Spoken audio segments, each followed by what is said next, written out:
Hello everyone, welcome to my Call of Duty World War II Veteran Difficulty walkthrough, and this is Mission 5, Liberation. And this is a mission that utilizes a very similar format to Desperate Measures from Black Ops Cold War, where you're going to be doing some espionage in the beginning, and it's entirely stealth, and then it'll escalate into combat. And we're actually playing as Rousseau in this first part instead of Daniels. We'll be playing as Daniels in the next half of the mission. And it's nice that Call of Duty World War II helped establish the foundations for the stealth missions in Black Ops Cold War, and I really enjoyed this first initial part. And this is something you're going to have to bear in mind. The dossier that you were given, which describes your disguise, you're going to be doing some dialogue options in this first part that have to properly correspond to the information that's been given in your dossier when it comes to your disguise. And I don't know what happens if you do it wrong, but I imagine you just go into combat or you fail the mission. But it's not too hard to do, and for some reason, the multiple choice in the dialogue options, the buttons can be different, so those options that you saw just then, they can be different on another playthrough, so don't just like mash a button like crazy thinking that you're always going to get that option, because it can be different. I don't know why he does this, but it's just completely unnecessary, and it doesn't really change anything with the gameplay. Ooh, and also right here, this is some pickpocketing. You didn't do any pickpocketing in the stealth missions of Black Ops Cold War, but we're doing it here. And pickpocketing isn't so bad. There's no kind of witness icon or anything where if people see you pickpocketing, they'll alert the guard that you're pickpocketing. There's nothing like that. And also, I was affecting that guy's AI just then, so that was a little odd. I just caused him to walk into a wall, and he didn't even care whatsoever. He did not bat an eyelid. So, it's good that it works like that. And with this key, you're going to be able to gain access to not only the basement area, but also a couple of other shortcuts that will allow you to get a stealth sequence done very easily. And we are about to meet up with our contact here. And I always like it when Call of Duty tries to do these kind of set pieces that feel very alien to the Call of Duty formula. You know, we've never really seen stealth in a Call of Duty mission. I mean, I don't really class those kind of missions, like for instance, All Gillied Up from COD 4. I don't class those as stealth missions because in the end, you're just following your team member's advice and you're just following their lead. And that's not really what stealth is. Like this right here, because you're actually not being hand-holded the whole time, and it's the same in Black Ops Cold War, and also in that one mission of Black Ops 3 with Mission 6 Vengeance, where you're not following an AI partner, you're doing all this by yourself. These actually feel like stealth missions. And I think it's nice for the game to have this kind of change in pace. And I mentioned in my Black Ops Cold War walkthrough that Call of Duty needs to embrace such diverse changes in gameplay to really make the gameplay feel fresh. When you're just doing shooting gallery moments or just dragged out scenarios involving gunfights, it really does get old after a while, and it just feels like it's the kind of gameplay format we've seen from like the 90s era games where it's just constant shootouts and it just gets so boring after a while. I mean, I remember watching Seraphim 17's live stream of Turok 2. It was one of the very first live streams that I ever participated in when it came to Seraphim 17, and Turok 2, it's so repetitive, the gameplay. There's constant enemies, and there's just a multitude of weaponry at your disposal that really doesn't help in diversifying the gameplay in a way that's interesting. And that's just what it feels like with some of the Call of Duty games, like some of the older Call of Duty games that really embrace this repetitive nature to the shooting gallery moments or dragged out scenarios involving gunfights. Like, any game could do that kind of thing. And when that's the only thing you're embracing, how can you ever really differentiate your game series from other game series out there? And the fact that Sledgehammer Games tried to do something different with its gameplay format for COD World War II, not just with the stealth missions, for instance, but also with the changes to the health system, with bringing back like health packs and changing up the overall flow of Call of Duty and therefore affecting the whole framework. That right there is a great example of a developer taking risks. And I discussed this before in one of my Resident Evil walkthroughs, but Shinji Mikami did an interview a long time ago where he was saying that every Resident Evil game feels different because every single Resident Evil game is being directed by a different director. And that right there is the main reason why Resident Evil is so different from every other game series out there, because every single game feels different. They don't try to stick to the same format. They don't try to reuse a lot of assets from previous Resident Evil games to inform their later decisions for future Resident Evil games. I mean, the only thing they might reuse is the sound designs. A lot of the sound effects you hear for like knifing or for shooting guns or picking up stuff, a lot of that is reused from old games. And that's perfectly fine because it's nice to have a bit of familiarity with some of the later Resident Evil games, but overall, when it comes to the fundamental framework for a Resident Evil game, the way they're able to change up the fundamental framework for a Resident Evil game while still making it feel very Resident Evil-esque is one of the main reasons why Resident Evil is such a standout series and it's the best gaming series ever made. Like, look at Call of Duty right now. Like, Call of Duty, they love to reuse a lot of assets. Gears of War loves to reuse a lot of assets. Yakuza loves to reuse a lot of assets, although they do it to such a heavy degree that it really makes you wonder if you're really playing a new Yakuza game or not. Those are great examples of games that really try to play it safe, and they never try to go outside of their comfort zone, and they just try to push out a game that's going to be appealing to the fans, because fans will never want anything to change in a game. Resident Evil is the only game series that actually tries to take risks, and it doesn't try to listen to a fan base that just wants to keep everything the same, because that's the nature of human beings. You know, we oftentimes say we want things to change, when in reality we kind of want things to stay the same. And with that kind of mentality, you're just going to cause games to become very stagnant and very repetitive. And that's what it was feeling like with Call of Duty. Call of Duty originally was kind of the same game, and they didn't really change up a lot of the fundamentals. And while they did introduce some very intriguing stories, fundamentally, the gameplay was always the same. And then you have developers like Sledgehammer, like Advanced Warfare, for instance, was a great example of a Call of Duty game trying to take risks, because it was taking Call of Duty to a direction it's never gone before with the futuristic setting. I mean, you had exo jumps, you had all these kind of exo abilities, new kinds of weapons, new concepts for enemy designs, and it was a very interesting start for Advanced Warfare. I mean, it didn't really get off the ground properly, but this helped inform Treyarch's decision to make Black Ops 3. And Black Ops 3 is one of my favorite Call of Duty games, not just with like the campaign, but also with like the zombies mode, for instance. I think the zombies mode in Black Ops 3 was when the zombies mode actually started to get interesting. And the maps in Black Ops 3 had a lot of creativity in both the multiplayer and the zombies mode, because they didn't try to stick so much to the comfort zone of what a fan would want from a typical Call of Duty game. Like, there were some very creative maps. Like, I remember one of the multiplayer maps from Black Ops 3. You were shrunk down to like the size of an ant, and you were on a picnic table. And then there was also a moment where you were in a map that took place in the medieval times. Like, Treyarch was so creative with their multiplayer maps for Black Ops 3, and while I didn't really touch the multiplayer that much in Black Ops 3, the whole concept of exploring such maps like that was so intriguing, because it was just so different to the typical Call of Duty feel. And then with the campaigns, Black Ops 3 introduced a lot of different mechanics for its campaign mode, and it also introduced realistic difficulty, which was a difficulty mode where you died in one hit, and that really hit fans the wrong way, and they just thought it was going to be a very punishing difficulty, and they're just like, I'm not touching this, that just sounds like hell, when in actuality, realistic difficulty isn't too bad. I mean, it does promote you to be very skillful with your skills, and with the kind of abilities that you have. I mean, there were some pretty broken parts to realistic difficulty, however, that could have been properly ironed out, and Black Ops 3's campaign is the buggiest campaign ever, but it was a different take on Call of Duty, and I really appreciated that.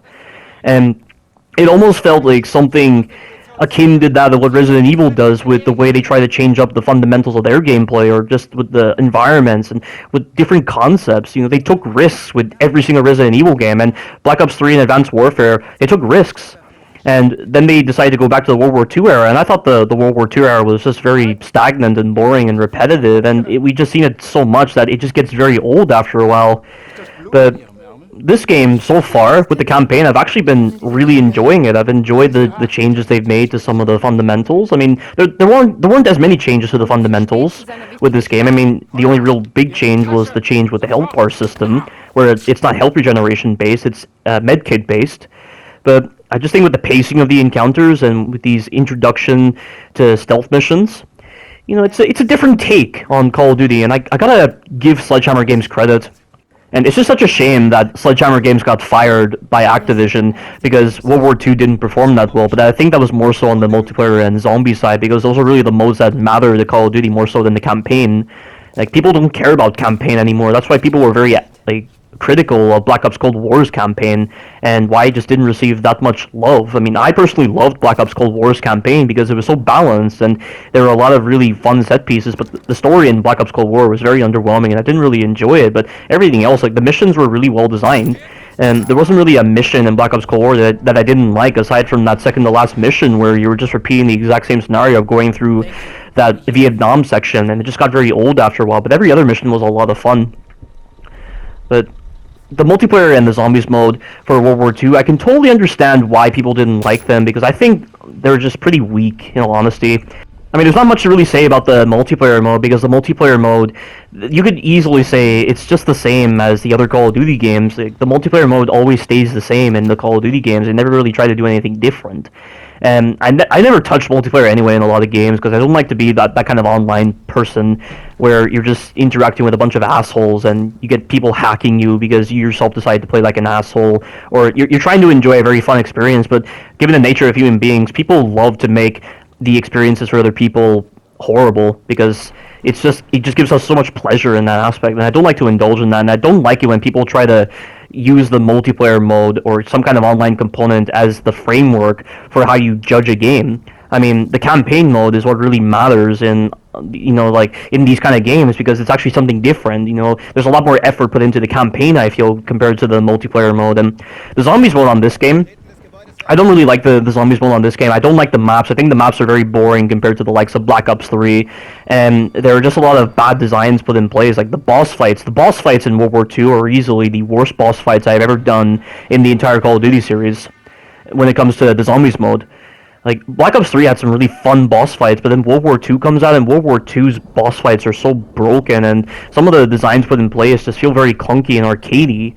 Like, that boss fight you fought in the very first map, the AI on that boss was pretty stupid. There were times when you get stuck outside the map, and the general concept of just weakening it and then attaching those Ubersnallies to it is just such a basic concept. And then you have the Darkest Shore, and the Darkest Shore's boss fights against the Muselers. I mean, you were just reusing an enemy type that you already encounter so much, only for some reason these Muselers have special properties that just allow them to get past certain designs that worked really well against the normal Muselers. And those boss fights against the Muselers were very broken and poorly designed. And then you had the Shadow Throne, and just the clunkiness involved with using this special weapon during very specific animations, and the detection on that weapon was really bad against that boss, really bad. And then the Tortured Path, what a stupid concept for an Easter egg mode. You separate the main Easter egg out into separate maps, and originally you had to be in a public match setting to actually do the Easter egg, and then they changed it to being on private matches or in solo games. And then you had to do each Easter egg in the correct order, going from the first map to the last map, and it just didn't work very well. And there are times when certain steps of the Easter eggs could mess up, because it was, a lot of the times it was just RNG dependent, and if you messed up on an Easter egg step, you couldn't actually restart the step. If you failed a step, you were done. You had to restart the whole entire game, and it was just so tedious. And then the final map, like the final boss fight of the zombies mode of this game was honestly pathetic. And there were just times where it just felt like you were getting cheap shot by this guy, and my friend and I had to resort to an exploit where we used the scythe to instantly kill this guy, and that right there just made the fight a lot more balanced, because if he's going to cheese us, then we're going to cheese him back. And the maps themselves were just very boring, not just with the environments, but also with the Easter egg steps. And I just think that World War II had some pretty interesting ideas with mechanics for the zombies mode, but everything else was just really shit. And I can totally understand why this game flopped in those aspects, but I think the campaign mode so far, I've been enjoying Daniels, I've been enjoying the story, I've been enjoying like Zussman and Pearson and Turner and a lot of these other characters. I mean, yes, you're just kind of going through the same like World War II scenario. I mean, why exactly be attached to these pre-established characters when they're just kind of no different to random soldiers out in the battlefield? And you already know the end result of World War II, so why invest any kind of care into these characters? And that's probably why the campaign was probably judged harshly on this game. At least that under my assumption, because I think people said the campaign on this game wasn't that good, but that's probably the reason why. So overall, it just seems like World War II was a game destined to fail, but I've really been enjoying this game so far. And we have just done that stealth sequence, and now we're in combat, and this combat sequence is very difficult. you have a lot of enemies and you don't really have the best cover, and there's going to be a moment where you have to cross a bridge and the cover they give you isn't the best, and you're going to be on your belly most of the time. But I think despite this, I actually like this mission. I didn't die on this entire recording of this mission. I mean, originally I was dying because I was trying to rush through the sequence very fast because I didn't want to play the waiting game so much like a typical Call of Duty game. But what that did was it allowed the enemies that I ran past to shoot me as I was making my way forward, and the checkpoint doesn't despawn them. So I was put into some very problematic situations where I would just take damage the moment I respawned, and you want to avoid that. So try to clear out the enemies to the best of your ability, and just try your best to get as many medkits, and try your best to eke out the cover ever so slightly to get rid of these guys. Pay attention to where the bullets are coming from, and you should be fine. Try to use your special abilities to the best of your ability. And this should be a pretty simple combat encounter, and like I said, just take it slow. And I think one of the main reasons why I liked this mission was because of the music that was playing. I really enjoy this music, and the thing with the music on this mission is they actually reused this mission in the Shadow Throne and also in the final map of World War II Zombies, which when you take that into consideration, it is pretty disappointing that they decided to reuse music from those modes. Like, I think in Black Ops Cold War, in the second map of the Zombies mode, they reused some piece of music from the second mission of Black Ops Cold War, which was Fractured Jaw. And it is a shame that they decided to reuse the music like that. It would have been nice if the Zombies one had more unique music for some of its boss fights. But I guess the only form of silver lining involved with this is because I've heard this music before in the Shadow Throne and also the final map of World War II Zombies, it allowed me to stomach what you were doing in this mission a lot more. And it is a lot of fun. I mean, this fight here, like I've said, is pretty difficult if you're rushing it, and the enemies are everywhere. And your allies are going to have to push forward when you push forward. It's another arbitrary moment where you yourself have to push forward in order to get your allies to push forward. And I'm just like, I'm not a sergeant, I'm not some colonel, I'm not some captain, I'm just a private. I would assume that Daniels is still a private at this point. But, like, why am I the guy leading my team forward when it should be Pearson or Turner leading them forward? You know, I don't understand why games have to do this, and this game, I think this game came out in 2017, and they're still doing this arbitrary, arcadey, old-school design. I don't get that whatsoever. And you'll notice them using the M1 Garand here. I don't use the bar. I'm not a big fan of the bar on this game. I personally prefer the MP40 over the bar. Like, I think a game that does the bar really well is World at War, because I think when you fire the bar on World at War, the feedback feels very nice, and there's not as much recoil, and I like the sound that plays when you fire it. And the iron sights just worked a lot better in World at War when it came to the bar. But that's really one of the few positives I can give World at War, because I don't really like that campaign, in all honesty. I think a lot of the missions just feel very, very bad, and they're not properly thought through. The second and third missions you were doing in World at War felt great, but then like some of the missions I've done so far, they feel so poorly designed. And I think this is as good a time as any to discuss some of the poor designs of World at War, because I think as long as you're following what I'm doing and you're taking this combat encounter nice and slowly, and you're using your healing items intelligently, you shouldn't have any problem with this combat encounter. But some of the problems that I've encountered in World at War, the biggest issue I've been coming across with World at War is an issue that I've seen demonstrated in Call of Duty Classic, but this game has just one-upped that. Enemies run past my allies all the time, and my allies don't do anything. I can't even begin to count the amount of times in World at War, on pretty much every single mission, where my allies have been anally retarded, and they have just allowed an enemy to cross into my territory, and this has given them the opportunity to get the drop on me, and that inactivity is just a bad design that should have been properly designed, but they didn't do it for some reason, and it happens way too much in World at War compared to the other Call of Duty games. Well, I'm going to have to pause in this tangent right now because I'm taking the time to do this heroic action, and I recommend you do it, because we'll need some of these abilities, like for instance the medkit. But I throw 2 smoke grenades just then, because I want to increase my chances of actually surviving this moment where you're supposed to drag him, and I think the dragging mechanic on this game is so poorly designed. You have to take the sharpest turns possible if you want to actually drag these guys, and even if there's empty space right behind you, there are times where for some reason you're just clipping on invisible stuff, and I think it's because your hitbox is extended while you're dragging the guy. And the controls for dragging don't feel very honest at times. It feels like you can't drag this guy fast enough, and then there are times when you're pushing the analog stick in one direction and you seem to go in the wrong direction. And that's why I have to say you have to take the sharpest turns possible if you want to get past the extended hitbox on dragging, and also the moments where your analog stick doesn't register correctly. And you should be able to charge up your special meters on all of your allies, and you'll be able to use their abilities easily.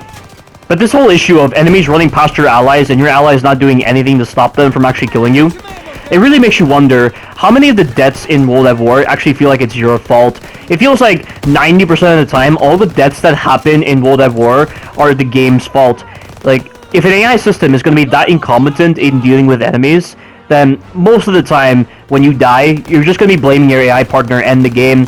I just put myself in that position so many times, where I've had to blame my AI partner for everything that has happened in World at War when it comes to my deaths.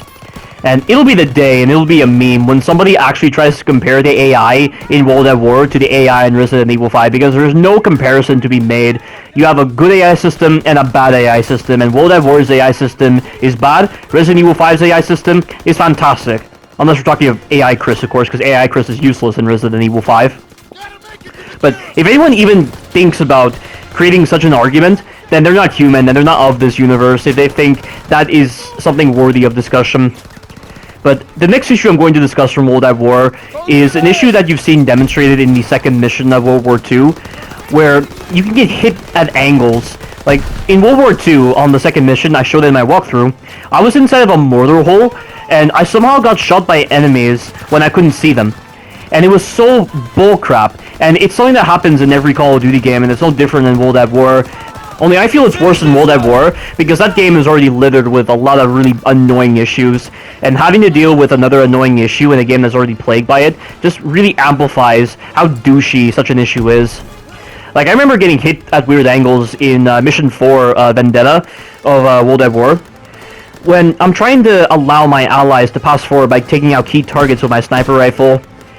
And it's just why that's allowed, and why these hit scan based weapons are able to do such ridiculous angles around cover or over cover. It makes no sense, and it must have to do with the way your hitbox is read in World at War. Like, the cover on that game can be very dishonest at times, and I don't like it at all. And on that note, this actually leads me on to another issue that's present in World at War that was also in Call of Duty Classic. But there are sequences in World at War where for some reason you'll have tons of allies supporting you and they're drawing the attention of enemies, but as soon as you show yourself, the enemies will prioritize you. And this was such an issue in Mission 4 Vendetta. The times where I'd be helping my allies progress and I'd be taking out key targets inside of buildings, the enemies would be prioritizing me, a single shooter inside of a building, compared to the tons of allies storming the front gates of a building. And it once again highlights the AI nature to these enemies and how they just don't behave in a way that feels believable. And that, combined with their perfect aim, can really make those sequences feel very, very broken and unfair in World at War. Then the next issue I'd like to discuss is that there are certain moments with invisible barriers in World at War. Like, the collision was not properly adjusted, and the meshing on the cover wasn't properly adjusted as well in order to ensure that you were not getting screwed by invisible barriers. But there are times in World at War where you'll be shooting at an enemy, you have a clear sight on him, and your bullets just don't connect because there's an invisible barrier alongside this corner or alongside this cover that is obstructing your shots. And this was also the case in World War II as well with that second mission when I was dealing with the enemies inside of the barn. But it happens a lot more in World at War. And yeah, that game definitely has a lot of problems, and why people laud it as being one of the best campaigns ever, I just don't know. But I think it's only because they play on recruit difficulty, and anytime you're going to be basing your critiques around recruit difficulty, you've already lost an argument in arguing your point. And the next problem I have is the grenades. The grenades in World at War just reek of questionable designs, because for some reason, the enemies have the ability to spam grenades on World at War, and I thought people were exaggerating on that point, but I discovered it for myself. I think this is the case on veteran difficulty, but I think it's also the case on the other difficulties, where a single enemy and multiple enemies can oftentimes throw multiple grenades at you. And that combined with their omniscient AI nature, where they just know exactly where you are on cover, and they have the ability to throw their grenades perfectly, that they just pretty much hit you with the impact so perfectly, it's annoying. And I had to throw so many grenades back to ensure that I would survive, or I had to move away from the grenades. And what's worse is that the grenade indicator that is shown, that indicates that a grenade is nearby, is completely dishonest. The times where I would see the grenade indicator on screen and the icon would be very faded and I would survive, that actually makes sense. But then there are times where the same situation has happened and I've died. The grenade indicator on that game is so poorly programmed. It is not honest with how far the grenade is and with how much you're going to take damage from the grenades. That dishonest nature to the grenade indicator, plus the spammy grenade system, plus the omniscient nature of the AI really makes the grenades feel very douchey on that game and very broken and unfair and badly designed. And it's one of the main reasons why people try to say that World at War is one of the hardest campaigns ever, when in actuality it's one of the most broken, most unfair, most arcadey, most AI-centric campaigns ever. Because it really goes to show what happens when you don't playtest your games properly and you allow an AI system to really govern a lot of the systems in play. Because an AI system, it's capable of cheating compared to a human system. And it's just completely unfair that that is the case with the grenades. And with the range specifically on the grenades, they can feel nuclear at times, like with Call of Duty Classics. I mean, Call of Duty Classics grenades still have the most nuclear range ever in the entire Call of Duty series, but World at War's grenades have some insane range. You want to make sure that you're throwing your grenades back at times, and maybe the silver lining to this is that you can use the spamminess of the grenades in World at War to get rid of a lot of enemies, because if they're just going to keep throwing grenades at you, and you can calculate the correct positioning of the enemies, you can throw the grenades back and get rid of a lot of enemies. But of course, I think World at War has a lot of infinite spawns and moments where you have to push forward in order to trigger these very arbitrary checkpoints that allow your allies to push forward. And if your allies don't push forward, the enemies just spawn infinitely. I don't think I've encountered any mission like that that really touches upon infinite spawns that much, but I imagine in the later missions that's going to be the case. Like Heart of the Reich and Downfall, I think those missions are lauded by many as being the most difficult missions of World at War, because the enemies infinitely respawn, and you're having to trip a lot of these invisible checkpoints to allow your allies to push forward. And it just causes you to put yourself in some very awkward positions, where if you get a checkpoint, for instance, you're going to most likely die. I don't think the checkpoints in World at War are as bad as Call of Duty Classics checkpoints, because what I've noticed is that when the game does give you the checkpoint indicator, it seems to put you back a couple of seconds before the indicator actually prompts. So you should be able to be put in positions where you're not going to get instantly killed by the enemies like in Call of Duty Classic.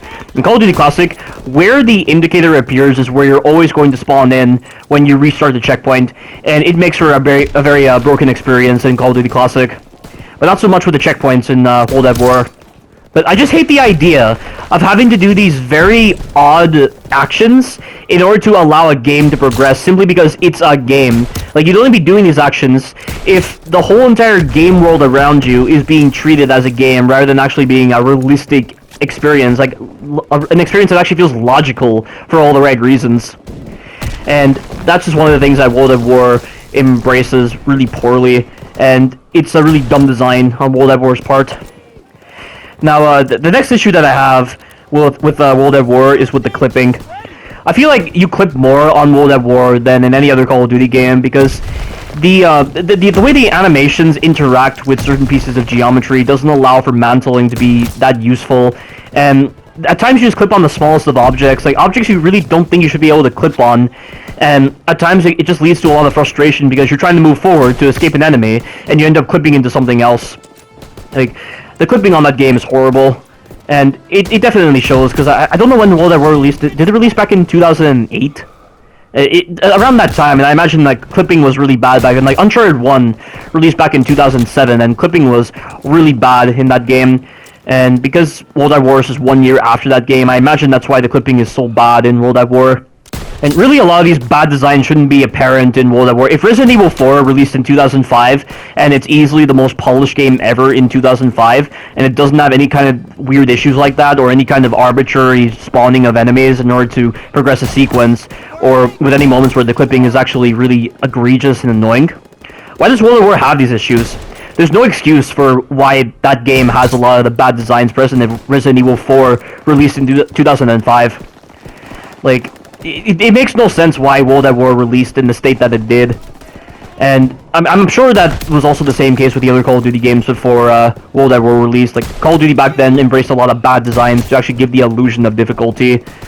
And it's just very unacceptable that that had to be the case with the older Call of Duty games before eventually the Call of Duty games actually became a little bit better with their designs, and they didn't try to favor so many broken designs to actually give the illusion of difficulty.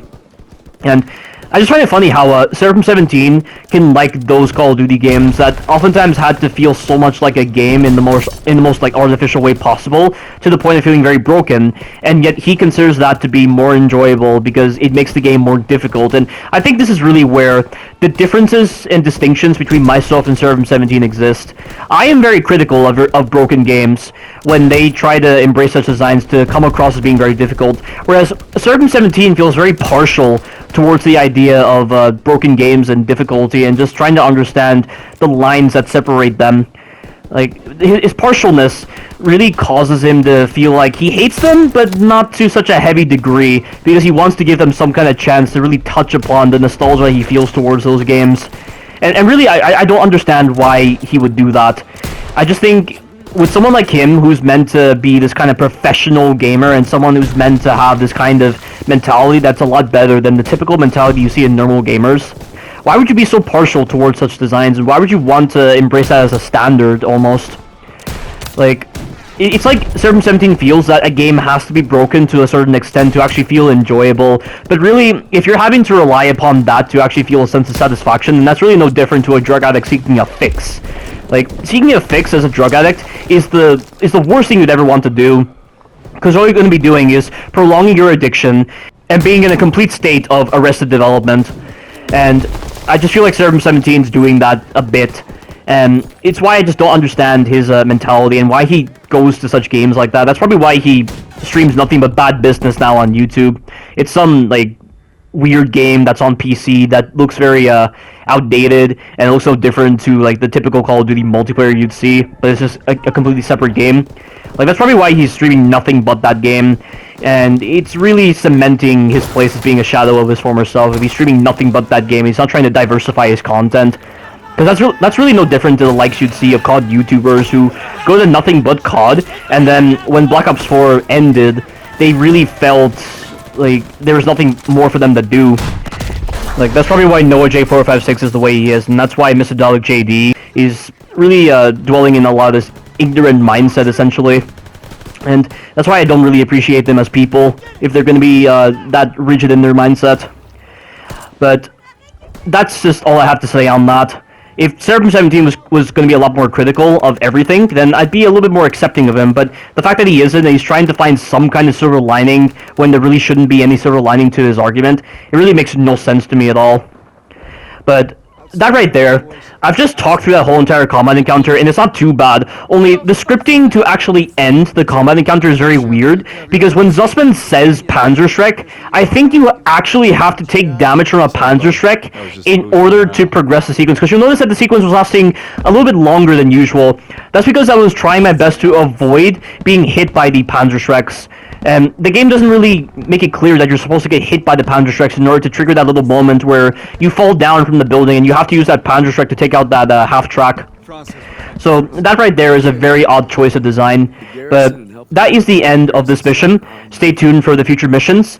Thank you all for watching, and you take care now.